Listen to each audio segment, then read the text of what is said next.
Hi everyone, this is Ayushree Malik, Miss Diva Supranational 2024, and today I'll be talking about my Miss Supranational journey. How did I prepare for Miss Supranational journey?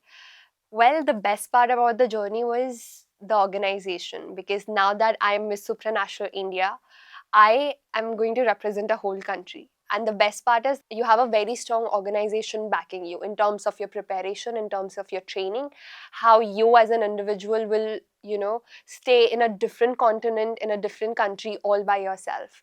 So that way, I think my preparation began because the organization actually is like a connecting bridge between your training and you as an individual. So Miss Diva organization actually got some amazing mentors on board who would teach me in each and every aspect, from ramp walk to my diction to my diet. I had a nutritionist on board to a mental health expert to everything. So every day I would, kind of get a schedule that 7 a.m. my days begin, 10 p.m. my days end, and the entire day was actually divided into different sessions. Morning, I have a gym session, followed by, ramp walk session, and then I have a makeup session, then finally I have some general knowledge sessions. So that's how my everyday was planned.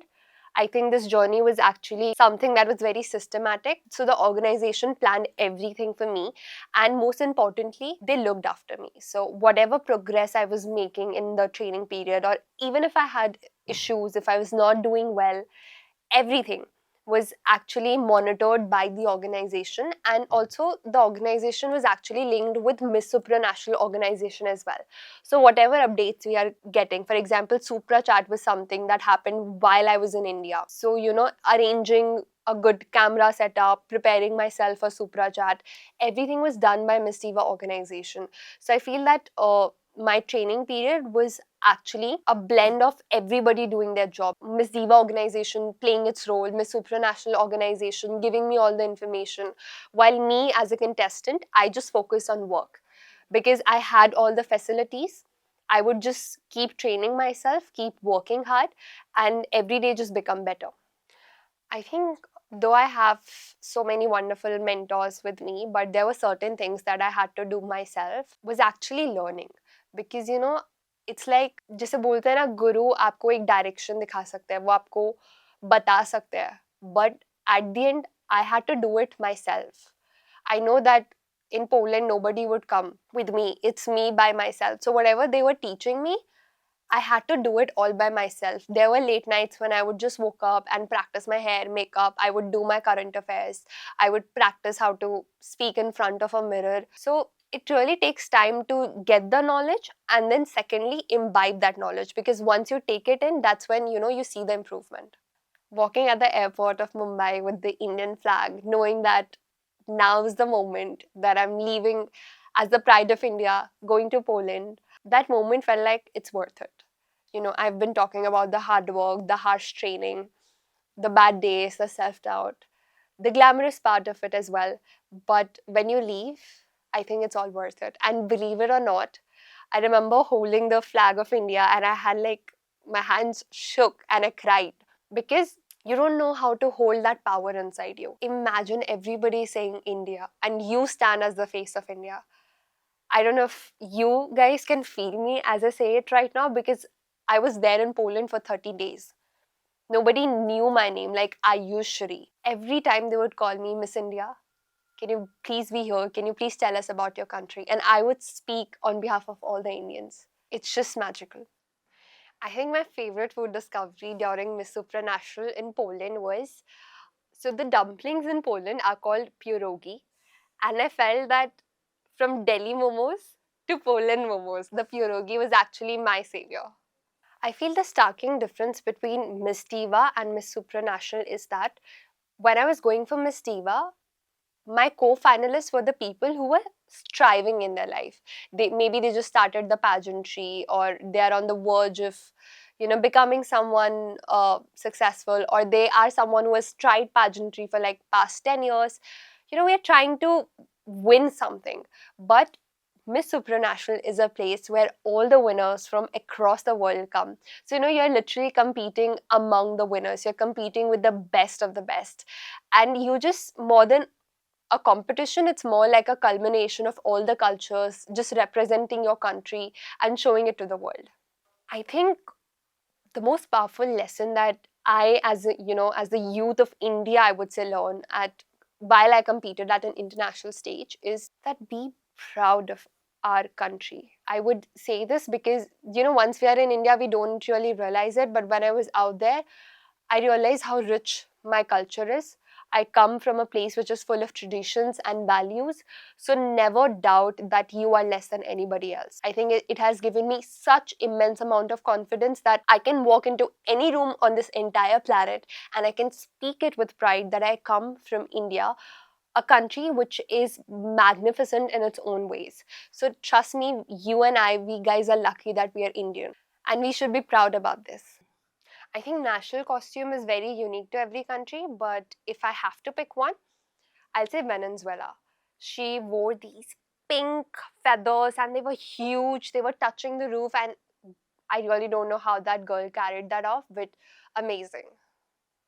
I think my most challenging moment during Miss Supranational was actually, it was like 2 days before the finale. I knew that was the peak time that I had to be my best self, and I happened to fall sick. And I felt sick terribly. I was vomiting, I was throwing up, I could not get out of the bed. And though I had dedication inside me, I wanted to win this. I just couldn't push myself any further because I felt sick. And I remember that because the finale is the next 2 days, I just can't give up. And there is no off days in pageantry. You are committed to it till the end of it. And also, I know that I'm India and there is no second girl who can become India in this pageant and perform. I think that was when it hit me that I have to push myself beyond my sickness. And the next day, I got up, I had my medicines, I talked to my team who was supporting me, I talked to my organization, my family, and I was confident and I just kind of went through the day. I've thought about this many times. What does India mean to me at supranational? And honestly, I just say one word to myself: superpower. Trust me, India is a superpower in this world, and not just pageantry. Anywhere you go in world, India leads. So, being at that pageant, I knew that there is such a huge fan base supporting me because India is a powerhouse of pageantry. I knew my culture is so dynamic that the moment I walked in a room wearing a sari or a lehenga, everybody would look at me. That's because I have that culture. I have that Indian nationality. So for me, India is actually a superpower when it comes to supranational.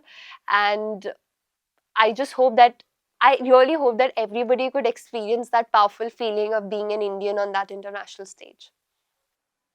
I'll just say that right now. Sarangi. Anyo. So this is actually the Korean which I learned from K-drama, and then there was Miss Supranational Korea, and I would go to her and I would say Sarangi, Anyo, Kamsamida, which means thank you, and I would just randomly pop some little Koreans in my English, and she would just give me a look that okay, that's fine, but don't overdo it. So that was really fun.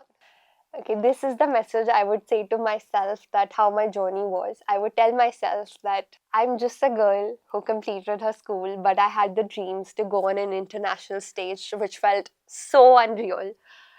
But I kept going. There were days when I doubted myself. I thought I'm the least important person in this world. There were days when I did not wanted to see myself in the mirror and just have that confidence. But today, I speak in front of this camera to everybody that I've made it happen. There were so many struggles, but I've met the most incredible people along the way.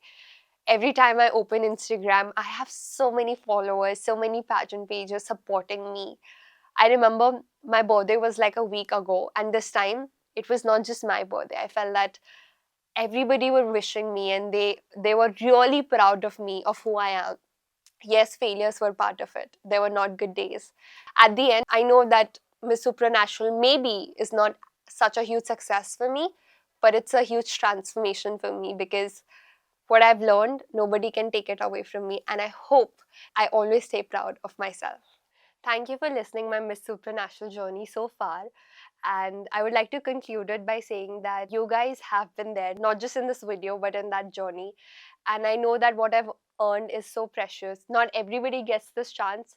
Few do, but if you stay along in this journey with your representative, then we have this journey together as a team.